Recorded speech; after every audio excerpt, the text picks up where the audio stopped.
Hey everyone, appreciate you all being here at USA Crypto Group for this AMS session. Today we have a project called Bad AI. It is a decentralized experimental project that seeks to explore the potential outcomes of the world where AI and humans share decision-making power to shape the future. So with that being said, I'd like to welcome Shane from the team. Shane, it's a pleasure having you back for us to dive deep into your project. If you can start out introducing yourself, giving us a bit of insight to your background experience and talk about your team, please.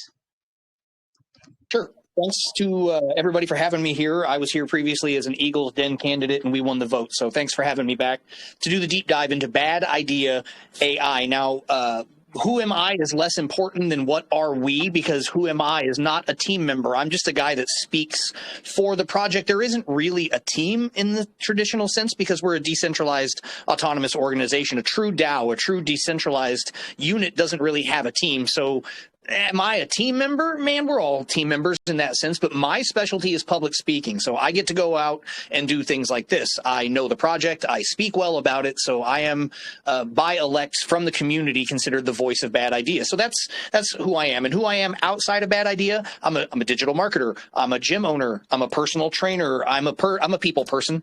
You know, I'm good at networking and stuff like that. So this is a natural role for me. I do digital marketing anyway. So these guys picked me up to come do stuff like this. I'm a heavy hitter. So that's why they brought me in. Now, what is bad idea?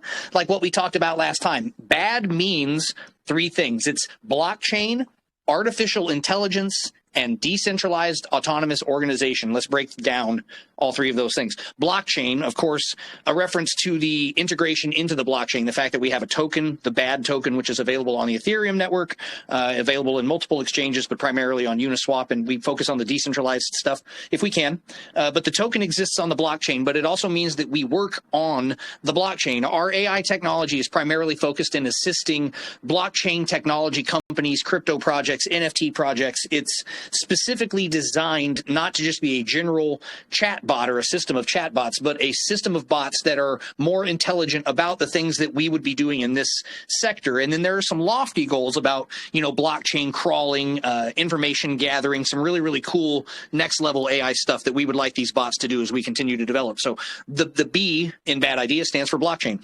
A, of course, is artificial intelligence, which every single day it seems like we're going to hear more and more about this. There's already some fatigue, in fact, from the amount of news that's coming out. But AI is a thing right now. It's an inescapable thing. It's been in the background for 20 years already, but now people are becoming really aware of it because of the presence of ChatGPT. Obviously, OpenAI and their software and stuff has really caught people by surprise. And then now Elon's rolling out with Grok and all this other stuff. Microsoft's trying to acquire Sam Altman and figure out what they can do. There's a global fight, both in public and in private, for AGI, or advanced general intelligence, basically. Stuff that the CIA and other clandestine units have had and would want, and then the stuff that we have access to publicly. So artificial intelligence is a very broad subject. It's not just Midjourney, you know, and ChatGPT.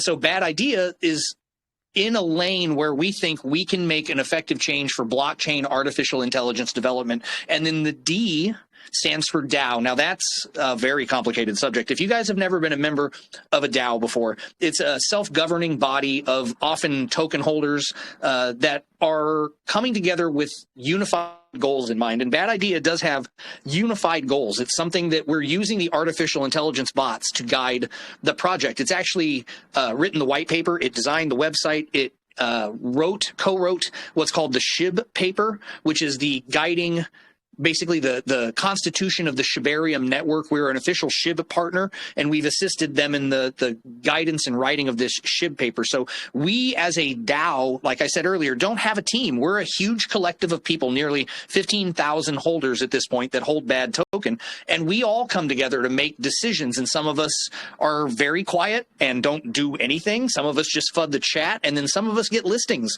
Some of us do AMAs. Everybody's unique skill set comes to the surface in a DAO.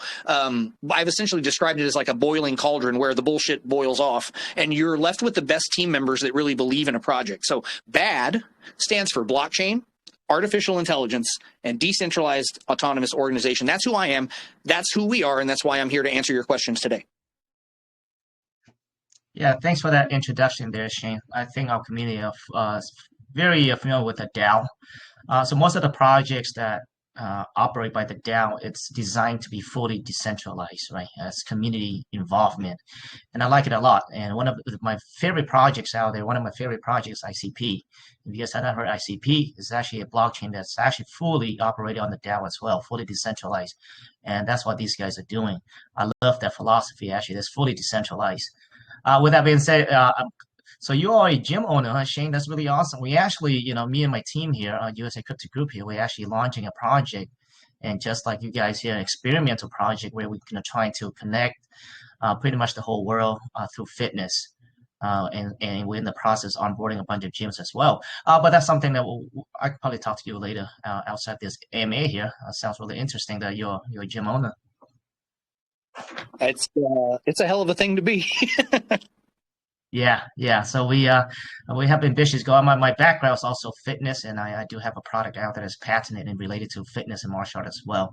But yeah, we just hopefully get this launch in a couple months. Yeah, been working for over a year on it. But anyway, let's get back to the bad idea. So your project, apparently you guys have a lot of curiosity and interest in AI, right? Just kind of like everyone else, including myself, we have had conversations. I have had conversations with my friends, the directions, how AI could impact the world, negative or positive way. And I feel like you guys have the same curiosities and interests as well. So it seems like you guys, like you mentioned there, Shane, you guys are trying to, I guess, build artificial intelligence, or I guess focus on the blockchain development using AI. I guess your objective is, it seems like you guys want to, I guess, incorporate the humans aspect to it, right, with AI in hopes of able to, I guess, have some sort of control of the directions of the outcome or the result. Is that pretty accurate way somewhat to put it? It is, and I would say remember that anytime I speak, I don't really speak for all 15,000 people, but in my opinion, empowering users is a massive part of what we're doing. For example, one thing that we like to tell people is that some services that you might go to use AI right now are geo-restricted. You can't use them in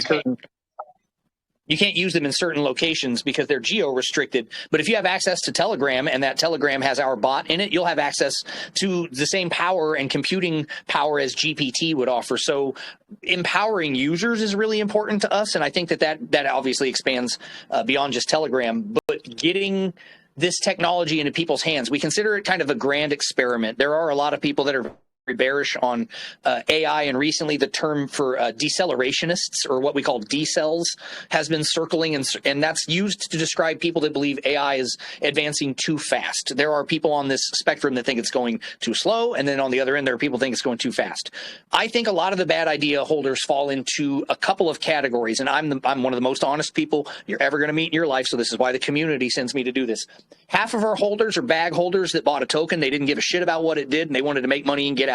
And they're either there now because they still think it's going to go up, or they're stuck with a heavy bag and they are waiting. The other half are people like me that got in for the technology and understand the experiment and the ties to the Shibarium network and the long-term prospect of what AI is going to be, and that if you are willing to grind, to kind of gate smash in the beginning, you might get a bloody nose, for running face first into these objects over and over.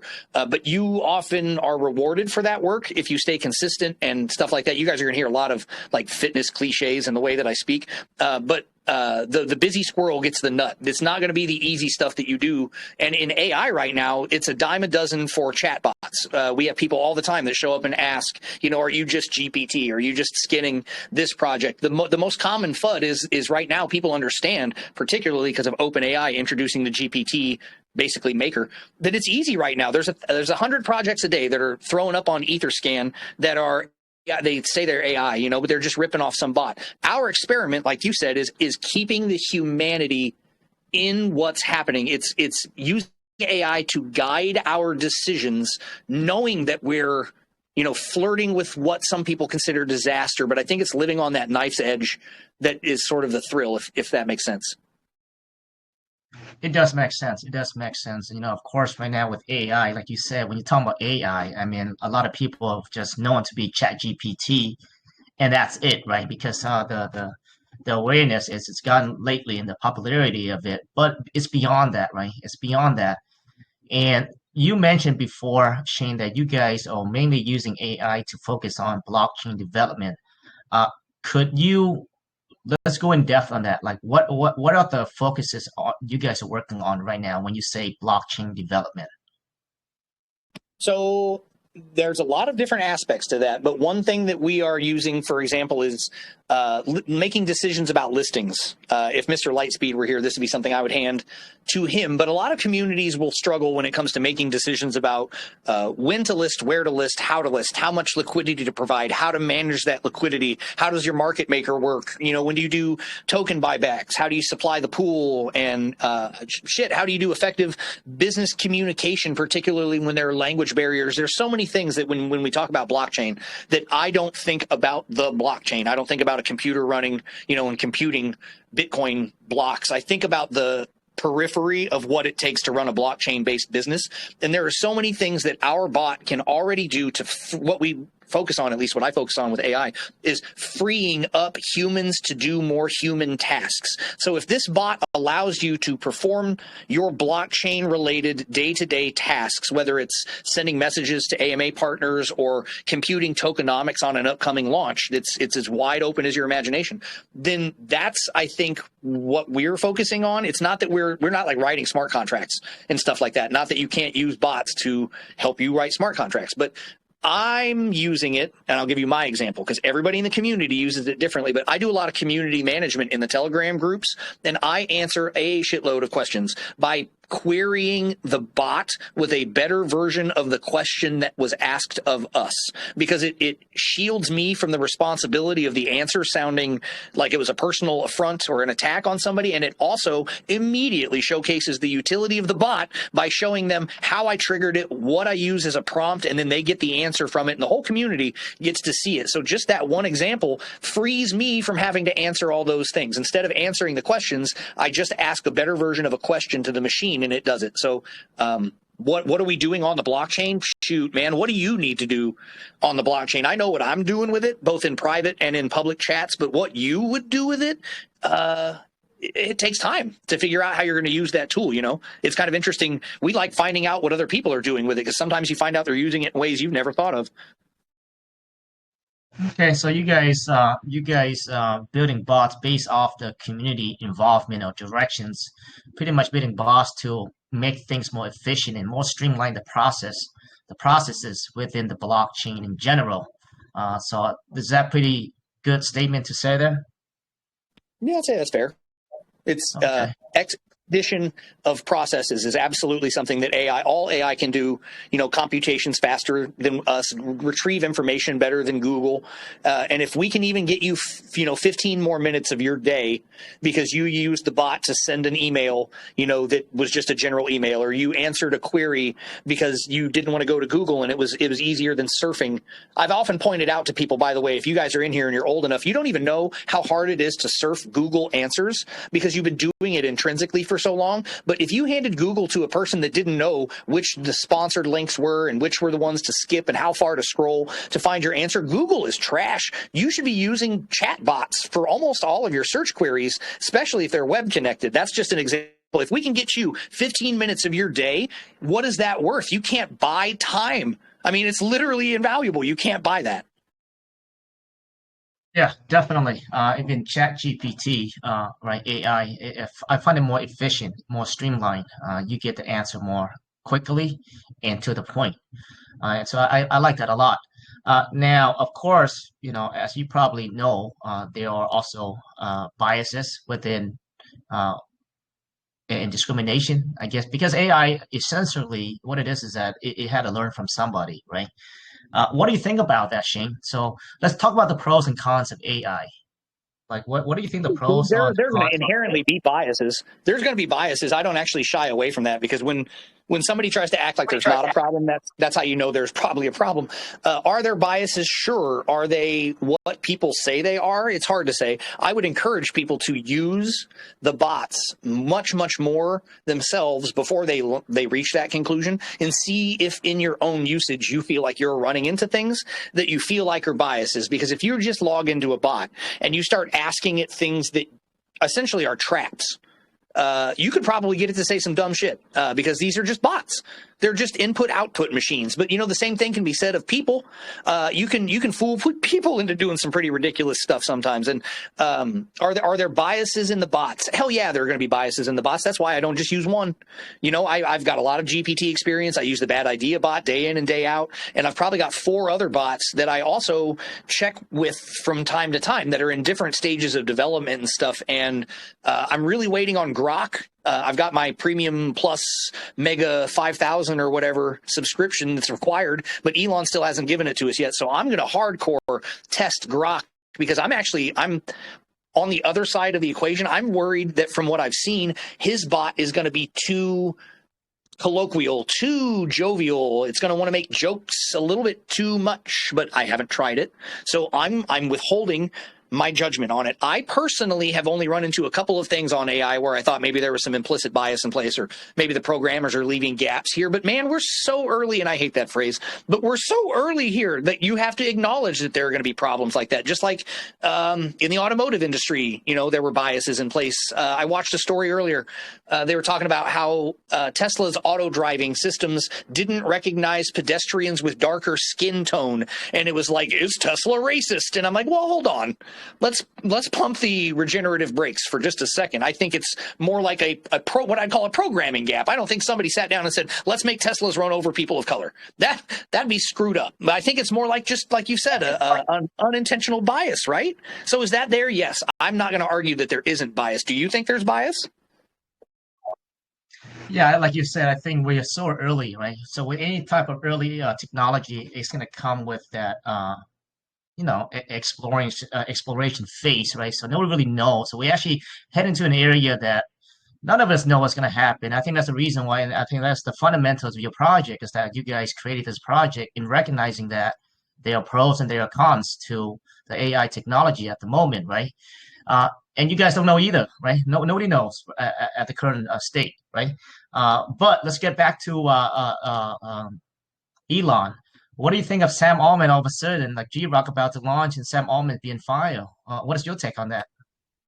Man, I think the board at OpenAI is going to find themselves under a lawsuit from a class action of shareholders who are not happy about the decision that was made. Essentially, as I understand it, and I'm still probably woefully underinformed, even though I've looked into this a little bit, it sounds like they've gotten a board full of decels. These people are under pressure from public scrutiny because they're the largest, most spotlighted AI company, and the whole world is basically screaming for them to pump their brakes because they're technophobic, and saying, even a 1% chance that this thing goes Skynet isn't worth pressing the button because 1% is too much. And I think the board and I think the people that were in charge caved completely to that decel pressure. And I think they're going to find themselves completely screwed, because if there's two scenarios, Microsoft is going to get Altman free from OpenAI, and they're going to generate Clippy AI, and Clippy is going to come back into our lives in a hardcore way, because it's in my opinion the most recognized virtual assistant for our generation is Clippy, and I think it would be more warmly accepted than Grok or GPT because of its familiarity. I think it's a known brand. Microsoft is going to screw us up with Clippy, and if they don't, he's going to go back to OpenAI and he's going to go back to GPT like the god emperor of GPT, and the board will never be able to do anything again. And that's a toxic environment too, because he'll walk back in feeling completely, impregnable to their scrutiny at that point. So I really think we're kind of at a real turning point for what's going on, because I don't understand all the fanboying over Altman the same way that Elon gets too much, but he's being tossed back and forth like some sort of a digital hot potato right now. And we're standing here as bad idea, both trying to do our own thing, but also leveraging off of OpenAI while keeping an eye on Elon's progress. We're open to using whatever the best thing is out there. We don't have brand allegiances when it comes to how we are providing the data for our users. We just want them to have the best customer service experience. But watching this from the sidelines is fascinating, man, because there's so much more at play here than what we think we're seeing. Huge play. And I think you may be right, because Microsoft, they already have the user base, right? I mean, I think every single household has probably got some way or the other has to do with Microsoft, right? The computer, whatever. I mean, I think, yeah, you're right. I think Microsoft, I think they're the Clippy, I think they may be the I guess, prominent one. We'll see. We'll see. But yeah, when we're talking about AI, I think it's something that we cannot avoid. I mean, eventually it will impact our lives whether you actually see it or not. I do have like a real life business where I do use AI to automate, like you say, automate the conversation. So before we would have people answering the phone right through, let's say, Facebook. So now AI is doing everything. You can literally input a pre-questions, right? I want the questions that people just click on and there's an answer. So now you can literally run the whole business without, I guess, human interaction, which is crazy. Now that leads to the negative sides of AI, which is, job displacement, right? Ethical privacy concern, dependency on technology, security risk, and of course, we talk about bias and discrimination as well. But there are positive things that come with AI as well. So it's tough. I don't know what to think about it, but I know that like even at USA Crypto Group, we have used AI to actually kind of facilitate a workload, and I think that's been very helpful. But it reaches pretty far, and I know there are, I guess, negative side to it as well. Yeah, I just don't know what to make of it. Like, yeah, like I think I mean, that's pretty much the basis of your project. You guys just don't know, right? You guys just don't know like where things could be heading, and you guys just trying to have But some that's sort of a refreshing, human isn't it? interaction. It There are is. people that tell you that they know exactly where it's going. And I'm telling you, those are the ones you need to be worried about. Because when we show up and we're like, hey, man, it's a grand experiment. We're just here trying to figure it out. We're going to fail over and over again because that's what you do when you're building a business. That's so much better than showing up and having someone blow a bunch of smoke up your ass and tell you that it's going to be perfect the whole way. Because then when something goes wrong, you've got something to be disappointed about. But we are here with everyone trying to figure it out live, at the same speed as everyone else. And what we have, the benefit that we have is the early start that we had with the SHIB community, being an official SHIB partner and having that community support us in the beginning, I think is what got us to where we were when you talk about how our price was up and stuff like that. That early SHIB adoption really, really helped us out. But we are very much also on our own trying to bring this to other brands outside of the Shibarium network. We're connecting with exchanges that are interested in these bots. Any Telegram can have these bots in them. It's beyond just AI. We're trying to do the blockchain thing too, but it's a weird place to be with AI right now because we admit we don't know, but I don't think that that's a problem. Not a problem. So it's not a problem. That's what risk takers do, right? I mean, you're talking about Elon, for example, right? The biggest, I guess, he built some big stuff out there. Had I not take the risk to do all these things, we would never know, right? So I appreciate risk takers. You have to. That's the only way innovation happens is you have to take risk. You have to chart to the unknown. And not just me, but apparently you have, like you say, how many holders? 15,000 people believe in your project and following your project. So that's quite a bit of people. Plus the Shibarium, like you said, that's a big community over there. But yeah, so let's go back now that you mentioned that you have a big community that's followers. I mean, currently your market cap is at 17 million. That's a great market cap. That's a great valuation of the company there. So when did you guys start the project? So pulling back in my mind, because I was brought in at a point. I was not an original holder. I wasn't here from the start. I think it's probably 7-8 months. Maybe I'd have to really look back. I think maybe 8 months or so ago. But when you look at the chart, I'd suggest zoom out far enough, and I'm going to say the things that no one in my community would want me to say. We had almost 100 million market cap all-time high if you zoom out, and that's breathtaking. Like 17 million doesn't sound so awesome when I tell you that 100 million was thing, but the ETH Toronto conference coupled with some press from Shytoshi and the SHIB community really pushed the hype into this token in a very dangerous way. And you can look at a couple of the charts, and I'm not a TA wizard, but you can see how long it rode the upper band, and just know that the hype was super real for a period. And the adjustment that we've had coming back down has got a couple of people in the community a little shook. Somebody bought up there. So it's been rough getting back to 17 million, but it is a great valuation, and it is reflective of the fact that we have a huge floor of dedicated people. Like I told in the beginning, I'd say half the people here probably don't even care about the technology. So it's crypto. Anytime you have an early launch project, people are going to get in. I mean, snipers get in without even looking at what you're doing. So you never know why people are really holding. But what I can say is that we've been level in this area for a long time. So I know that we've got a lot of whales that are holding, a lot of SHIB community people that are waiting on Shibarium to blossom. And I believe that there's going to be a lot of work for us if that if and when that happens. But Shibarium in and of itself had their own problems when they launched. Not that I'm going to drag out their dirty laundry, but the way things went for them in the beginning didn't exactly work as it was supposed to. And I think the chain as a whole has kind of had like a slow rollout, and we are just like trying to make sure we've got everything in place, every little listing, every audit, every KYC, because it's essentially a matter of being ready. I don't have to preach to you guys if you're fitness guys. Luck favors the prepared. You know, people will say natural born athlete. They didn't see the 15 years in the gym and the dieting and the work and the late nights and the early mornings and the BS that you went through. They just want to be like, wow, you're an overnight success. So I feel like we're well positioned with all of the network that we have to be the AI token that comes away looking really good when everybody starts looking that way. I agree. You know, luck comes with preparations, right? So a lot of people from the outside think it's luck, but it's not luck. There's no luck. If you work hard, you just happen to be quote unquote lucky. That's it. But it's not really luck. 100%. I think. Wow, I did not know that 100 million. Well, great job on that. I'm looking at your volume 354 today, and I actually went to your Telegram and actually kind of dived into your Telegram, and you guys had a post on there with all the accomplishments that you guys had done. I'm impressed. You know, you got how many exchanges are you guys on right now? Like 6 exchanges, quite a bit, right? Yeah, and the cool part about that is I think half of them were organic listings.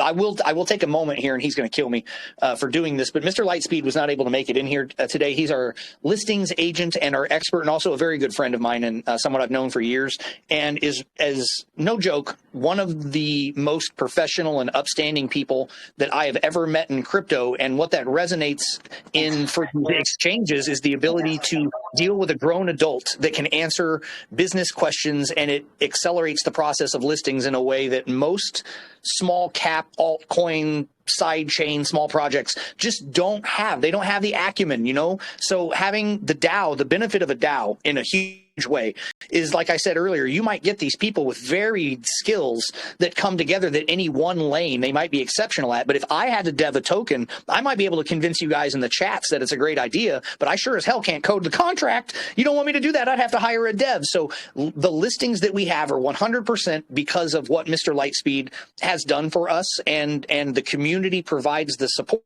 because these listings depend on community sentiment, activity on X, the ability to on-ramp over to these exchanges. You know, one thing that we did, one good example of the way the DAO works, we chose to list on MEXC much later than a lot of projects. MEXC has a bit of a mixed reputation for being like the first jump off for shitcoins. And that's not something I just made up. It's a common thing.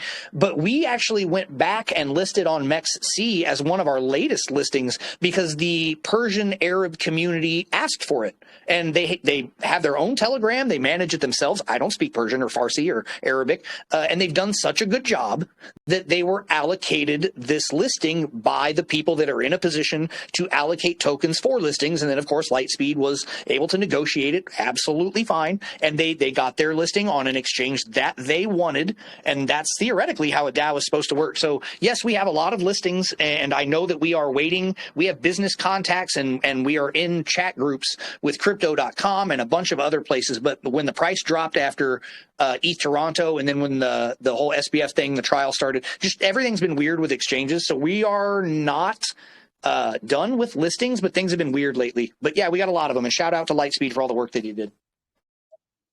Yeah, I mean, you guys have Beget, Bitmart, Polynix, Mexi, Elbank, you know, some of the fields that I can remember. You guys are also Celtic Audit. And I think you guys probably had what, 2 or 3 audits as well. So it seems like you guys have been doing everything correctly.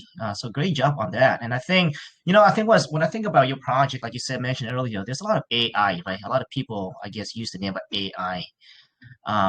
But I think, like you said, it's the copycat from another place where their intentions or their storyline is not really, it doesn't reflect like how you guys, when I read you guys' project, where you guys literally admit, hey, listen, you know, we are charting to the unknown. We recognize the pros and the cons of AI, and we're just trying to, I guess, bring that human, I guess, intervention into it, and hopefully dictate the outcome, but the better outcome, I guess, or the result of it.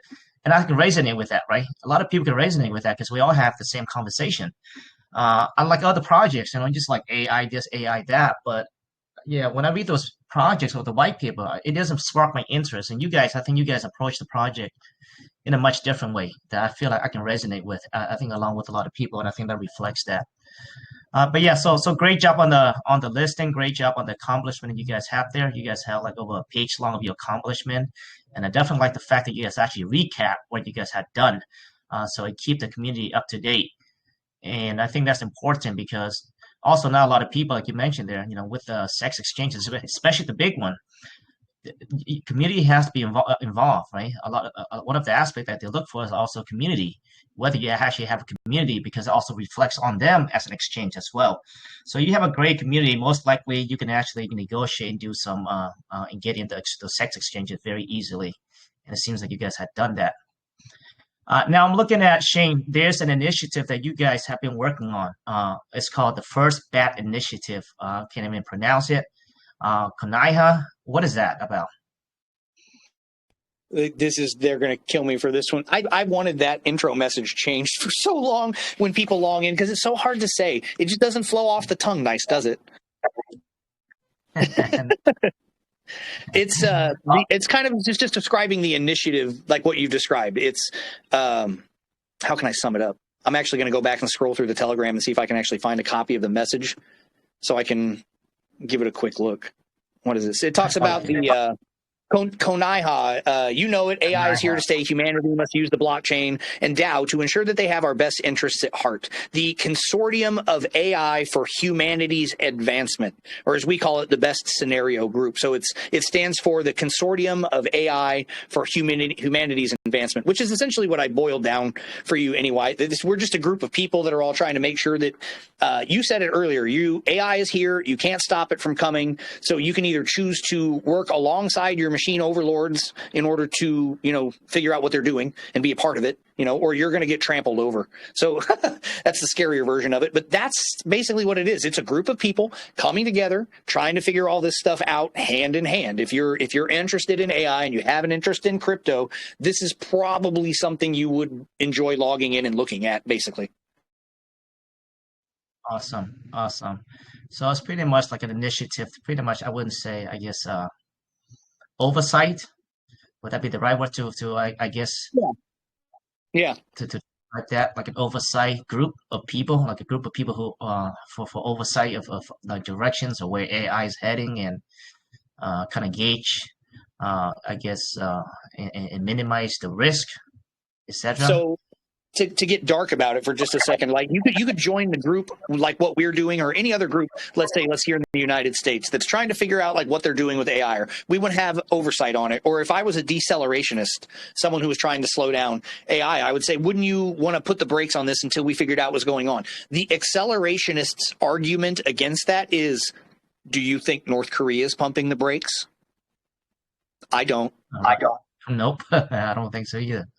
So, do you want to have oversight? I want to have oversight. I also want to have awareness of what is possible, because if you have it, it's reasonable to assume that what we have right now with GPT and stuff like this, what type of technology have clandestine alphabet organizations had prior to this, and what are they using right now to stop us from being hit with another ransomware attack like what North Korea had been doing, or the hacker group collective that had been taking this? Like, I don't want to get anybody too paranoid about this stuff because we're having a fun chat about AI crypto, but brother, there are things going on in AI that none of us deserve to be aware of, and that's why I'm paying attention. I want to know what I can know, because there's a whole list of stuff I'm not permitted to know, but I want to be there when I can find out. That's where I'm at. Yeah, you have to. I mean, at this point, where you have to be in tune with what AI is doing, right? Like, it's going to affect you. I mean, it already is affecting you one way or the other. So you just have so many ways that you don't. Half of the newscasts you watch are AI written right now. Half of the articles you're getting on your newswire are AI collected and written now. You're getting AI at the McDonald's talk box. It is inevitably a part of your life. I'm not looking for mass adoption with a smile. I'm looking for begrudging acceptance, because that's all we're going to get. Exactly. Very awesome. I will be following your journey. I mean, apparently you guys have done a great job. You guys been around for 8 months. You said rose up to 100 million, currently sitting at 17 million. And there's a lot of people are curious about your project as well, including myself. So I'll be definitely following it. Now, one thing that stood out for me is the NFT, Shane, as well. You want to touch on that a little bit? Sure. Which NFT? Because we don't do any. I saw it on your white paper that it says something about, I guess, facilitating the NFT creation. Is that right? Or I guess NFT marketplace, right? Or no? Or am I I don't wrong on believe that? so. I've actually strongly fought for a while against a couple of people. You can imagine how many people have been saying we need to come up with an image generator, just because all these other AI companies, they do a chatbot and they do an image generator. I'm pretty strongly in the anti-NFT camp for this project. I love NFTs myself. I have multiple wallets full of NFTs from different chains and stuff. I love them. I make my own. I have my own OpenSea.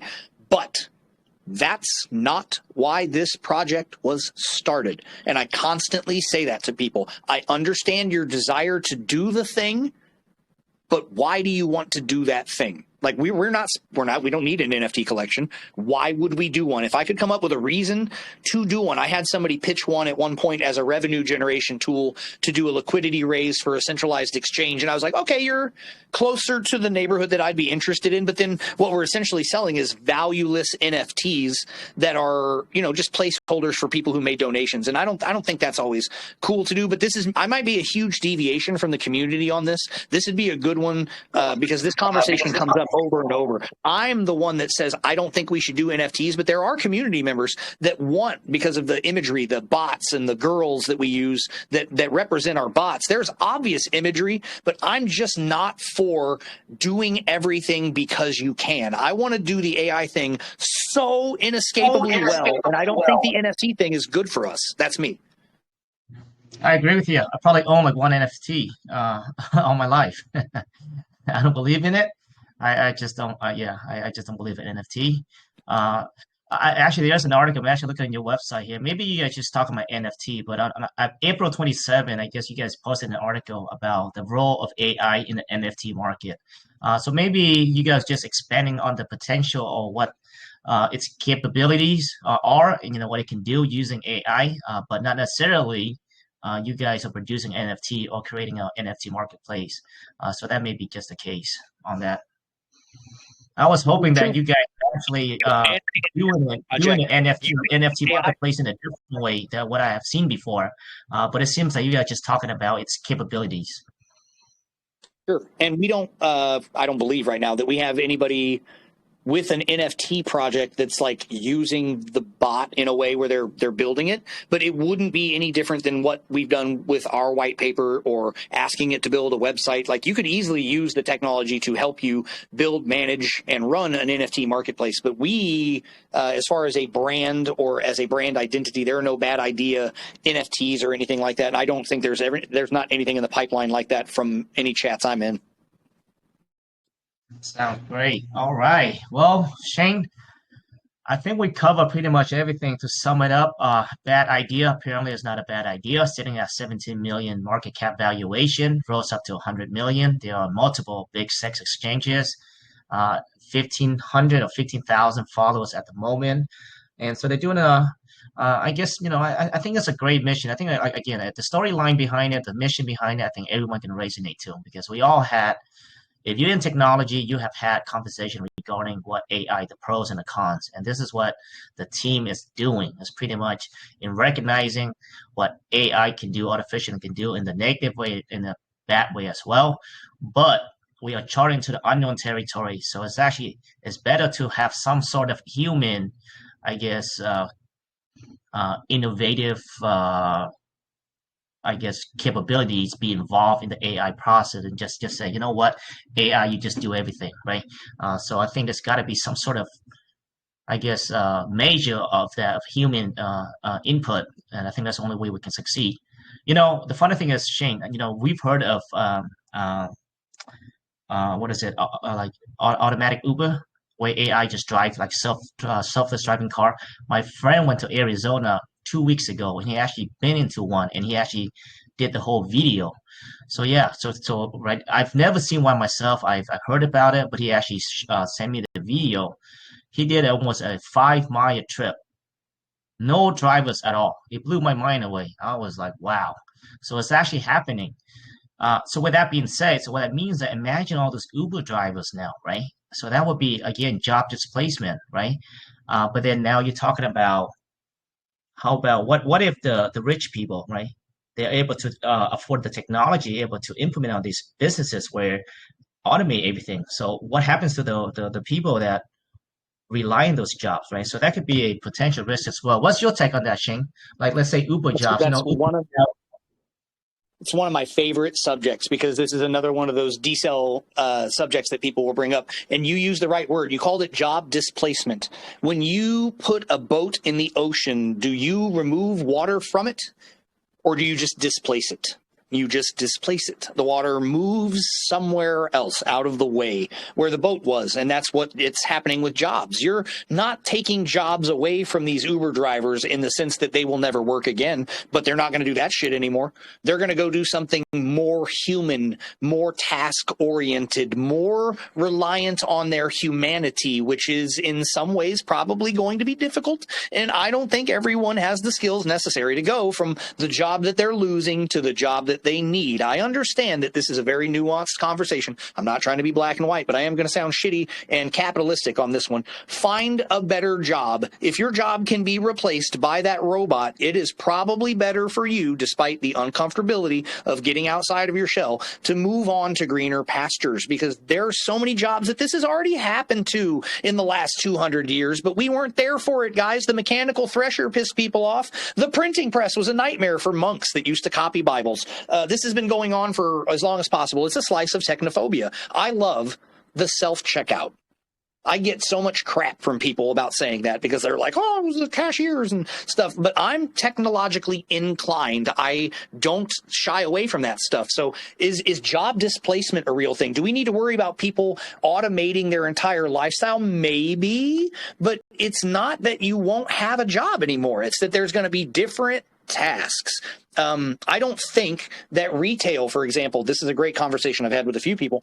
Retail customer service is not at risk of replacement from AI bots as much as they would like you to think it is, because retail requires empathy and understanding and being able to eat shit from angry people. And these bots are not going to develop that in any way that will get these companies the reactions they need from people. And even now, the places that have automated services at the talk boxes outside of a fast food restaurant, for example, these people automatically pull up and just start going person, person, person. Like they're not ready. They don't want to deal with that. But there are jobs like air traffic control, where if you're an air traffic control professional right now, we would all agree that's a very stressful job. It's very high risk, and the mistakes that are made are often fatigue-based human mistakes that an AI system could probably theoretically handle better with less fatigue and handle a higher load than a single person. And I believe that if I was an ATC person right now, I would feel threatened for displacement. Does that mean I have to leave the industry? Does that mean that instead I will be supervising all 6 of those computers? You know, I might not lose my job, but I might be up there supervising those computers instead. So yes, there will be job displacement, but no, I don't think that's necessarily a bad thing. I just think people, and again, fitness cliche, people love their comfort zone. You guys, they don't want to do anything but what they've done or slightly less, and they'd like to be compensated slightly more for doing a little bit less over time. And if these bots threaten that comfortability, man, they're going to come with pitchforks and torches. It's not going to be easy. well said. Now that leads to the another question is what about like economic inequality, right? So meaning that you know you got the rich guys, that have more access to this technology, where they have more significant advantage over those that without this technology. What do you think about that? So again, very nuanced, and I couldn't possibly get into all of the different examples, but I'll think of one thing that I don't think a lot of people often throw up. I am fortunate enough to live in what I would describe as a pretty affluent area. I'm not like wealthy myself, but I live in a decent area. But it doesn't seem like anybody here remembers the library because they all have internet and computers and cell phones and stuff at home. But if I didn't have access to that stuff, I would still think that it would be possible to go places like your public library and have access to computers where you could use things like GPT-3, which is totally free. Or if you had access to a Telegram, the bad idea bot, which you don't even, have to be logged in for, so you don't have to have an account for the bad idea bot. unfortunately, we're always going to have economic discrepancies and stuff like that. And will the rich have access to this technology faster and better? Absolutely. But again, if you're willing to grind, if you know this technology is out there and you believe that it can help you and you can get access to it, I would hope that you would find a way to maintain that access. And I know that it sounds shitty and privileged and stuff. It's not easy for everyone. No, not everyone has it. That's why something like what we're doing, trying to break down the barriers of geo-restrictions, for example. We have some users that have told us that they don't have access to GPT because they're in, I will say, Arab-speaking countries that GPT is not allowed to interact with. But they are able to use our technology, and it's enhanced their lives in fantastic ways. And that's going to happen. I think there's going to be discrepancy, but I'd hope that people could be resourceful and find ways to get this down to the lowest common denominator so that it could be used for people to pull themselves up. Well said. I think personal accountability and adjust and adapt, right? So you just gotta do it. I like that mindset. Sounds good, Shane. Great conversation, brother. It's always nice chatting with you. So if there's anything else that you want to speak on, go ahead. If not, we're gonna take some questions from the community if you have time. Sure, I've got time. I would say that before we go to the AMA, from the crowd, that one, I appreciate you guys having me here again. I know we did the Eagles Den and I won that vote. So thanks to everybody who threw the vote down for Bad Idea. And for me, I saw you guys said some very nice things after that. That's always nice to read. This is also going on YouTube, which is actually very valuable for us because we don't have a YouTube. So having this video on YouTube will be big. So we'll be able to circulate it. And what I would say, since I know a lot of our community will be watching it on there and they're going to be hearing me right now, that I appreciate the Bad Idea community. And I want to shout out particularly the people that do the administrative work and the moderator work in our Telegram channels, all of our international channels, which I know I'm speaking English, but hopefully somebody will translate. The work that gets done in a DAO is not easy, and it often goes unrecognized. You don't get the pat on the back or the little rub on the head. Daddy can't come by and tell you good job, but I'm doing it right now. I'm not daddy, but I'm telling you guys, I appreciate the work you do. I'm not going to name anybody because I'll leave somebody out. But if you're in the Bad Idea Telegram as an admin, as a moderator, on Facebook, if you're part of the Facebook team, if you're doing your work on Reddit or X, I just want to let you guys know that we all appreciate you from all 15,000 other holders because it's hard to do the free work. So like in any group, admins and moderators are gold and diamond. We appreciate them. So if you're watching back, I appreciate you guys. Now let's open up to the AMA because I am ready. I appreciate your community. I appreciate you as well. Very great representative of the project. Speak very well. All right. So with that being said, Mike has been keep tracking of the questions in the room, and he's going to come on and read off some of the questions away. All right. Thank you, Seattle. Thank you, Shane. Very well articulated there, brother. First question from the community here is about the Medium article that Mr. Lightspeed just popped up there about an hour ago. Question is how does the adoption of the asynchronous programming techniques in version 3.0 contribute to the efficiency and responsiveness of the Bad Idea chatbot? And what potential challenges might arise from implementing this approach? So we are fortunate that Mr. Lightspeed is comfortable sitting down in front of a computer terminal for a long period of time, because when he was brought into this project, the bots were not something he had ever jumped into the code with. And over the last couple of weeks, he's taken it upon himself he has some coding background. He's very, very good at that type of stuff, but it just wasn't what he was here for. But like we've talked about, we fill the gaps that we can. So he has been almost radio silent for the last couple of weeks, and people have been asking, where's Lightspeed? Where's Lightspeed? He was knee-deep in code, and he's been changing some things. So the medium that you're describing is something he's put out because, frankly, this stuff's even hard for me to digest sometimes. Describing the changes that he's been making to the code. And if you've been using the previous version of the bot compared to the test versions that he's had out and into the telegrams lately, there are noticeable differences in both the style of its interactions, the timing of its responses. It's very complex stuff. And again, this would be something that we've talked about doing another dev chat in our Telegram because not everyone is super interested in the details about the code. So a lot of our AMAs are more, public marketing face talking about the tokens and partnerships. But if you guys want to get a chance to do a deep dive with Mr. Lightspeed, make sure you join the Bad Idea Telegram. Those are harder to do on X Spaces, again, because people just aren't coming for that kind of content. But if you're really interested in knowing how the code is working, he was talking about doing code refactoring, and I had to go to the bot and ask what the hell that even meant. So I'm not a wizard at this stuff, so I don't want to speak on all of the changes he's made, but I can tell you the differences in the last couple of weeks for efficiency. I know he's been moving around where the bots are functioning from on different servers and stuff. So the follow-up on that will be, let's catch Mr. Lightspeed in a trap at some point and pin him down for those answers together. I like that. Appreciate that answer there, Shane.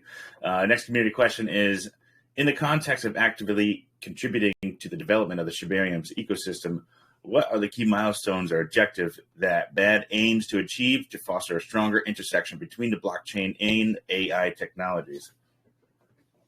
So I would reference the first contribution that would be public facing that we made, which was the co-authoring of the SHIB paper. The SHIB paper is like the guiding document for Shibarium. It's essentially I don't want to call it a religious document, but it reads pretty heavy if you've never checked into it. Bad Idea played a huge role in getting that document out. And as such, Bad Idea through Shitoshi is continually being used. If you guys are in the SHIB community, I don't have to tell you who Shitoshi is. If you're outside the SHIB community, then you're going to have to learn it like I did, because I was not a SHIB holder when I got here. I had to reverse engineer this. So Shitoshi is the head of this entire ecosystem, and he's very revered. He's a very quiet, enigmatic guy. So the SHIB paper and the fact that Shitoshi trusted Bad Idea and the technology of Bad Idea to literally help him co-author the guiding document for the Shibarium network and the SHIB ecosystem is and will continue to be going forward the number one contribution that we've made. Because number two,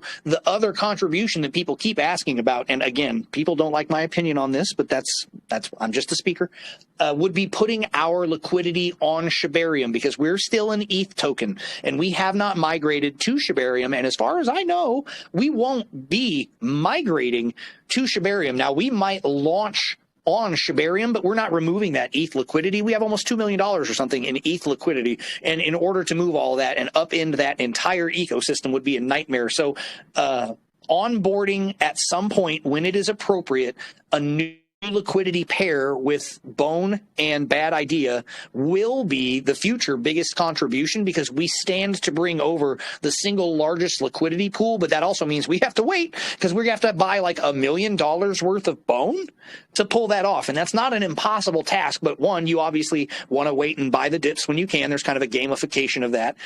So trying to slowly scoop that stuff up. And two, with the market sentiment where it is and stuff right now, man, I just don't care to run over there and do it. And this is going to get me in trouble with the SHIB community, but the launch of that chain frankly made me glad we didn't clamor to do it.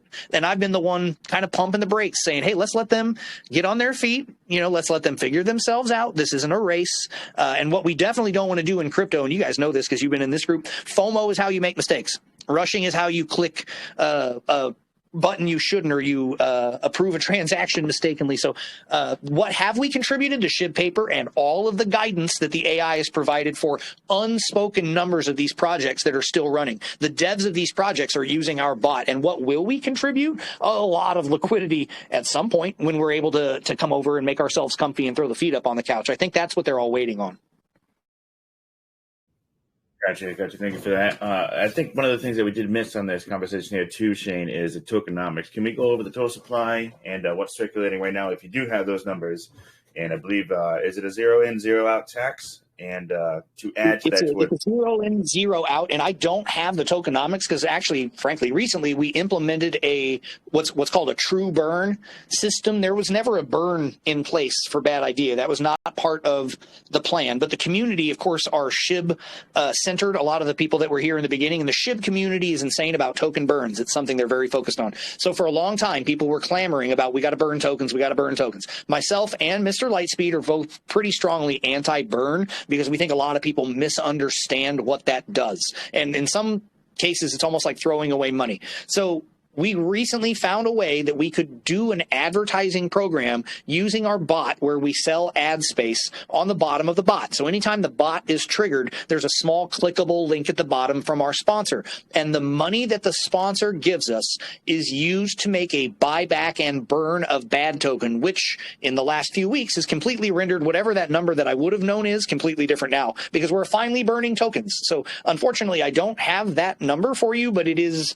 easily available if we were to go to the right places. I apologize for not having it. Oh, no, that's okay. That's a very interesting approach there, using that as a buyback and burn. True burn, hasn't been around for too long here, so using that to implement against your advertising is a very interesting approach. Speaking on going way back to 8 months ago, was there any private sale fundraising or seed sale fundraising?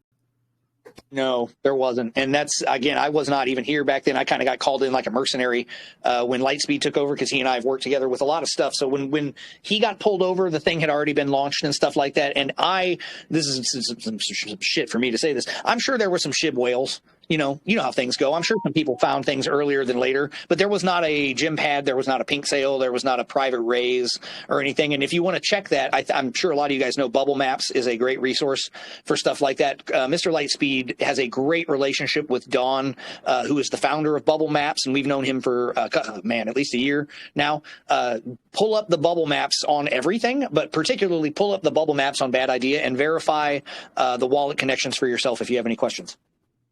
Will do. Appreciate that.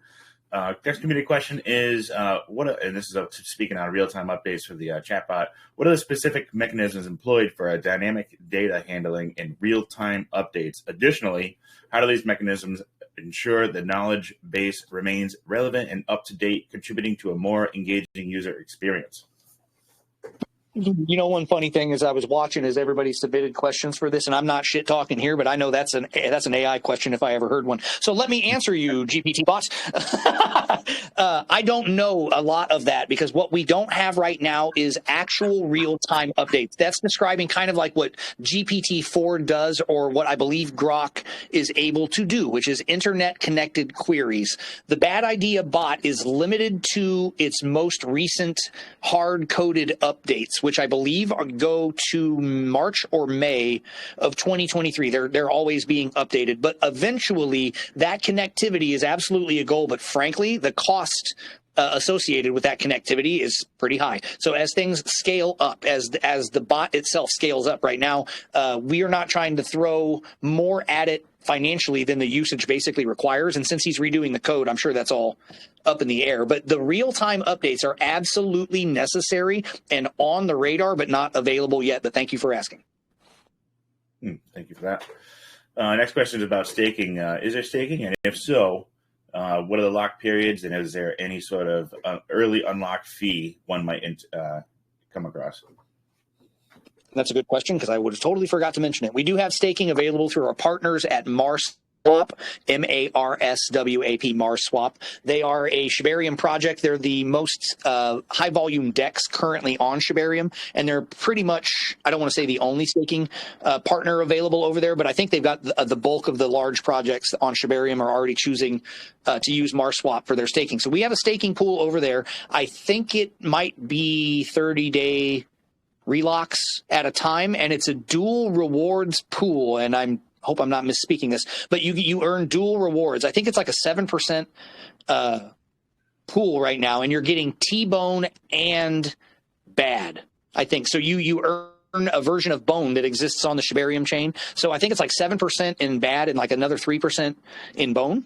But I'd suggest verifying that with MarsSwap. So there is staking available. I think it's only a 30-day lock, and you get dual rewards if you choose to stake. Very interesting. And you don't happen to have a total value locked at the moment, do you?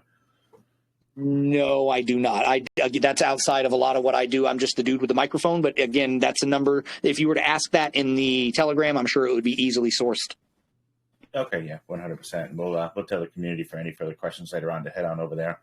Next question is about an app. Has the team thought of investors not based in Telegram or Discord or Twitter that would love to maybe eventually be focused on creating more of an app that does all of these functions? That way, those who do not necessarily use Telegram or these other places could also use and learn through this Bad Idea chatbot without needing to jump on to these other social platforms?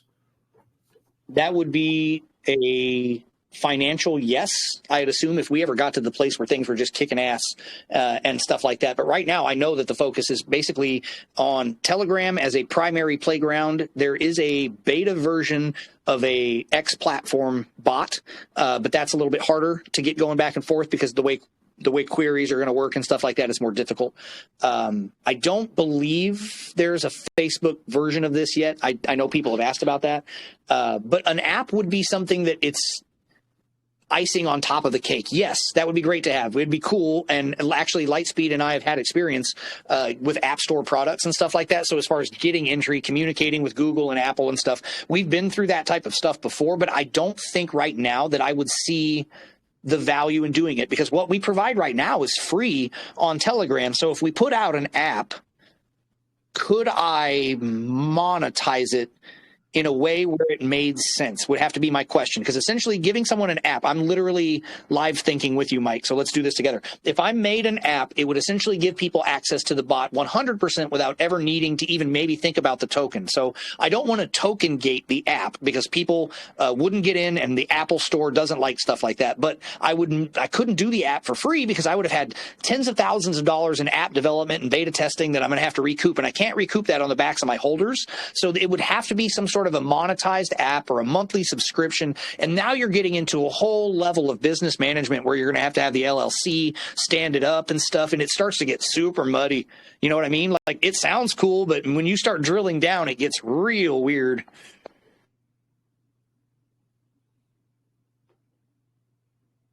Yeah, 100%. Very interesting stuff there, maybe down the roadmap there. But speaking of the roadmap here, Shane, I know you guys have done quite a bit so far to date. What is, could you say, the next immediate task on the roadmap itself that you guys are trying to finish up?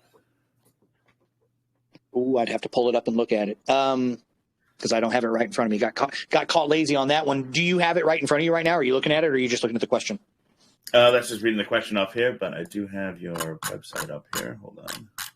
By the way, our website is so disastrously antiquated that we have got like 3 chats open right now where we're having fights about it. And we're thinking about maybe committing a mutiny and starting a second website just so we have something. Because in a DAO, one of the pain points you guys would know is sometimes the guy with the keys just doesn't answer messages. You guys ever dealt with that? That's our website, like a literal version of what we're dealing with. That website is so out of date. That list of accomplishments that Seattle brought up should be front and center on that website. So if the website looks old, I'm on the same page with you. Yeah, I'm actually looking through it right now. Definitely not seeing any stuff. Yeah, that's what I mean. And that's what I mean. So pain point. I will make sure to highlight this portion of the AMA so that when I can throw this at people, because Lightspeed and I have got basically what we would want on the website. We've got partners that have Dex widgets. Like we should have a Dex widget on the website that's preloaded with bad idea. There should be all these different links. You guys know how that works. So we'll figure out the website. What's on the roadmap in my mind? I can tell you that without looking at the roadmap. We need the bot to be able to start to remember Telegram conversations, because right now it doesn't have the ability to do recollection. If you use GPT, you can have progressive conversations. My bot right now in my Telegram can't remember what we talked about yesterday. And it's for a multitude of factors that it can't do that. But number one, it's computational cost. You can imagine how many users have conversations that need to be tracked. And basically every user is going to have their own little folder that develops a profile of who they are, how they speak, how they interact. And every one of those little folders just begins to expand and expand and expand. So the biggest thing on the roadmap for me is that recollective ability. I want that so bad so that then the bot one day can call someone a futter without me tagging it.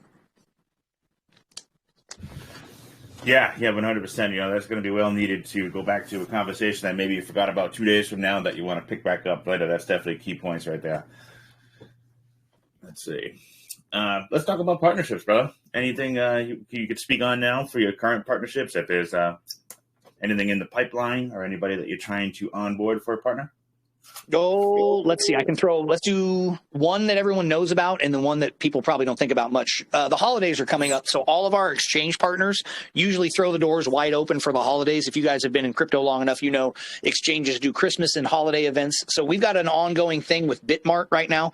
They're having a huge holiday push, and we were selected as one of the 6 projects that they were choosing to do their holiday push with. So if you are a Bitmart trader, check out what's going on over there. They've got some discounts available on bad tokens. So check out what Bitmart's doing. That's our partnership that I would highlight. We also have Tangem wallets. We have custom branded bad idea Tangem wallets. There's still 202 available, I think, that you can go to bad.tangem.com.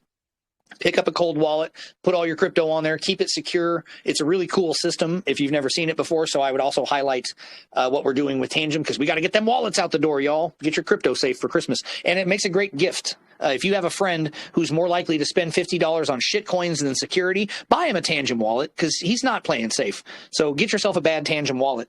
Then upcoming partnerships, I would say that we still have a chat open with Crypto.com. It's a weird market right now, but don't forget that we've got a wide open chat with Crypto.com, and we just say hi every now and then, and it's not going away. They know who we are. We're just waiting, you guys. Very interesting. Very interesting. Where can one maybe find all this information? Is it going to be all deep inside of your Telegram, or is there like a / command to pull up this information? There are. The best thing to do would be going to the Telegram, and there are quite a few slash prompts. The easy thing to do would be going to the Telegram and ask the bot what's going on. You can use the /bad command, and that's going to trigger the bot, and then you can just ask your question. Hey, man, what's been going on lately? What's up with the token? What are you guys doing? Tell me about your exchanges. You guys any exchanges coming up? What do you guys think about burns? Just speak to it the same way you would speak to somebody else and see what you get, because if the bot doesn't answer your questions, the rest of the community members definitely will. Well said, brother. And last thing I'm going to ask you here is a question I always ask every single project is, if you can pick one thing from 8 months ago to today, might be a little hard here, what would you say has been the most difficult task or development that you've had to finish up, still working on? What has been the most difficult task? Probably from my perspective, and it'd be interesting to hear Lightspeed's answer, but from my perspective is getting people to understand the scope of the bot. Like what we just talked about, it doesn't have recollection. It doesn't have the ability to tell you the weather today. It doesn't have certain things that you, either because you've used another bot and expect this to be the same, or because you've never used AI and don't know what to expect. I've seen a lot of people have what I would describe as negative user experiences because of misaligned expectations. And that one of my strong suits is expectations management. And that's why that drives me nuts, because people think they're like, I expect AI to be this. And it's like, I don't know why you expect that. You have no history of using it. You don't have any background in prompting. You don't have an interactive background. So they'll show up and ask some of the poorest queries, the worst worded prompts, and then they'll have bad answers, and they'll be like, this technology sucks, and then they leave the group, and it's like, okay, well, it's just like VR. I don't know if you guys have messed with VR headsets, but you can ruin somebody by putting a headset on them and having a bad experience. They're going to be like, oh, VR sucks. But if you have a good experience the first time you put it on, you're going to be like, wow, this technology is the future. My biggest pain point has been getting the average crypto enthusiast to understand the function of this bot, because if you knew the depth of what it was capable of, I think we wouldn't be at 17 million right now. Well said, brother, and I appreciate the honesty there. Let's see. Yeah, that's it for my questions we're going to ask here. Any last comments for the community, brother? No, shout out to you guys, the USA Crypto Group. You guys run great shows. I appreciate you getting me scheduled. I love the graphics that you made, and I have sent at least one other project here. You guys had an Eagles Den with Smart Chain Poker. Those are my guys from Team Pulse. He is one of the guys that works on my Pulse marketing team, and he is on the Smart Chain Poker team. So shout out to Mikey and the guys over at Smart Chain Poker. I hope you guys had a good time with them. They're good friends of mine. And if I have any more projects that are looking to get an appearance in the Eagles Den, I will send them your way, guys. I appreciate your time for listening today. 100%. Thank you, Shane, for being here as well. And yeah, I agree. Mike is a great guy. I actually got onto his platform and sat down at a couple of tables. Very nice stuff he has there. Very nice stuff. So appreciate it, Shane. And we're going to turn it over to the giveaway here. One sec. Let me pull up my stuff, All right. Let me shuffle this up. We're going to grab one $20 winner out of the participants here today. And while this is spinning up here, I'm going to let the community know that there's a $25 active Twitter giveaway going on right now. Go like, retweet, comment there. And after this, we're going to upload to YouTube. And Shane, I'm going to get you that copy as soon as it's uploaded as well. And it's going to be a $15 opportunity for the community as well as yours to go hop on and drop a comment, like it. And tomorrow, I'm going to pick one winner from the YouTube, one winner from the Twitter, and post those up tomorrow as well. So they have a 24-hour opportunity to hop onto those. Vincent is our winner off the wheel here. Thank you so much. And we're also going to pin back in the room your Telegram right on top here, just so while everything is uploaded, we can get people into your room. Community, be sure to head on over to Bad Idea AI and ask any further questions that you would like to be asked over there. The team is ready and willing and waiting. Thank you, Shane. Have a great day. You too. See you guys in the next one. Bye-bye.